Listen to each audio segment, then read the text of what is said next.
Erokamano kuom keto Ramogi TV kaendi wadhi ane mbele gi weche madhi mbele kaendi ni ywaruok ewi wach mar lowo mayudore Njiru choka gi mihango olokore kendo jago moro e bwo nying mar Dominic Mamasi wacho ni en owuon ne oko uso lowo ne jasiasa ma osenindo miluongo ni Kirima. Kokalo e ng'ur ma ochwal e doho, Bernardo Zishezo de Masi dwaro mondo nywande e burano kendo dwaro mondo doho orang malong'o ng'eto manyocha ogol gi jang'ad buche tarik 23 dwe mar 10 higa montiere ni madwaro ni jogo ma odak e lobno odar kapok okalo tarik 31 dwe mar 12. Jago no kwedo ripot mayango ni ne uso lobno ne mosenindo Kirima kendo osebedo gi lalruok gi ji ma odak e lobno mondo yudi kaka ginyalo dak. So one of the prayers we've sought from the court is for them to be enjoined because they were not aware of such a dispute.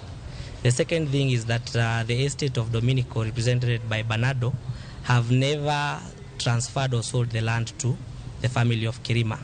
As far as they know, they have done their succession, and it is very clear that even the estate, that is that particular property, has devolved to them. We want the court to determine who is the rightful owner of the said parcel of land. As that is taking place, we've also appealed the decision by the Environment and the Land Court that was recently out,